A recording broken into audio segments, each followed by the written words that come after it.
interview with Michael Jackson, who turns 50 today. Our correspondent for all things cultural, Chris Connolly, spoke to the pop icon on the phone about the ups and downs of his life, career, his future. And Chris, I hear it was a surprising conversation. Do tell. Yeah, kind of surreal to be actually talking to Michael Jackson, especially over the phone in a voice that faded in and out like an old radio station when you're driving in a car somewhere. He said he'd take questions about his career, and so that's what we talked about, that and turning the big 5-0.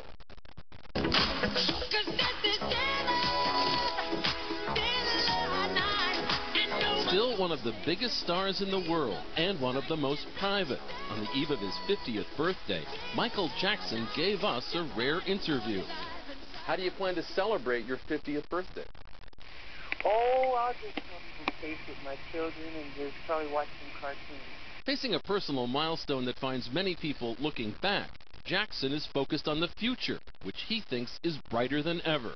As you look back on your career, Michael, what would you have done differently? Still looking forward to doing a lot of great things, but that's hard. I think the best is yet to come, in my true humble opinion. Well, that would take some doing. Consider the electrifying start of his career in 1969 as the 11-year-old frontman for the Jackson 5, serving up the catchiest tunes in Motown history, with singing and dancing skills that seemed almost unearthly. Who did you start listening to get your kind of singing style? James Brown. Some 4 decades later, seems his tastes haven't changed that much. I'm just watching a little, James Brown show right now. Is that right? I love James Brown, yes. As successful as he was with his brothers in the Jackson 5, Michael's career and his subsequent celebrity exploded when he went solo, leading to, he says, the best days of his life. As you look back on 50 years in your career, at what point in your career do you think you were the happiest? The happiest? The recording of the Thriller and the Off the Wall, that meant very much to me, and seeing it received so beautifully by the public and the world, I enjoyed it very much. While Off the Wall was a huge debut, Thriller would become the biggest success in music business history and redefine the landscape of pop.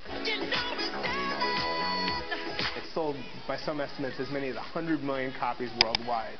It was like every household in America, maybe every household worldwide, had to have a copy of Thriller. Kids wanted to dress like him, dance like him, be him. Thriller spawned mega hits like Billie Jean and Beat It, with videos that at MTV and elsewhere kicked down the doors separating black and white artists.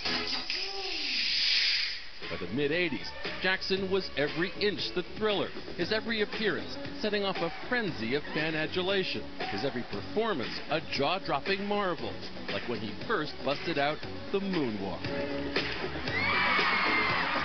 And he might as well have walked out and flown off the stage, because it truly is one of those things that isn't hyped up. Even when you watch it now, it's just astonishing. It's one of the greatest televised performances of all time by anyone. Decades later, it's fair to wonder, can Michael Jackson still do all that at the age of 50? Oh, yes, he can, he says. Yes, because I'm expanding a lot of the avenues. People see some of the things I do, and they say, why don't you show this to the world? People don't know you do these things, and maybe I will. My baby, it don't matter if you're black or white. His difficulties have been well documented, but through it all, Jackson's music retains its hold on legions of fans, and on a new generation that has clearly felt his influence, like budding teen star Chris Brown. Me personally, I've been a fan of his since I was younger, so me being able to listen to him and actually be inspired by his dancing as well as his music, actually drives me to be more creative. Jackson says he's a fan too. Some of the younger, newer artists, I think Chris Brown's doing wonderful, and Timberlake, and I really admire what they're doing. Is there anything you sacrificed by having this amazing career, 40 years and counting?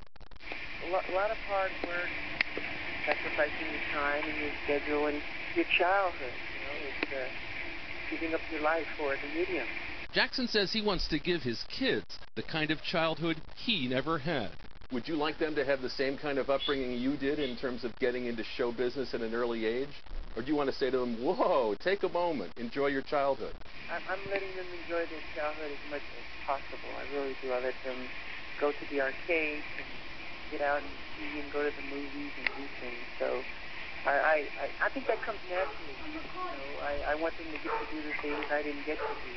It must mean a lot to you for your kids to be able to do the kinds of things that you weren't able to do, huh?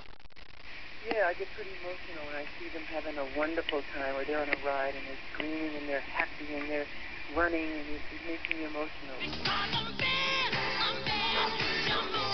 Still, Jackson remains the most elusive pop star of his time. Elusive enough to have avoided the one organization that seems to track down everyone his age. You know, when most people turn 50, the AARP finds them and sends them an AARP card. Have you gotten an AARP card in the mail? Not that I know of. You never know. They can find you wherever you are. I'm sure he'll be getting a call very soon there, Chris. I know you were able to ask him some other questions that we weren't able to share with people, but you did ask him who he would want to celebrate his birthday with, even people that are no longer with us? Yeah, we asked sort of if you could have anybody here to share this milestone who was not around anymore, who would they be? And he listed 3 names: Fred Astaire, Gene Kelly, and James Brown. 3 huge influences on his life, obviously. Yeah, I knew James Brown was going to be on that list. Hey, Chris, Absolutely. thanks a lot. Have a good holiday Thank you, weekend. Robin. All right.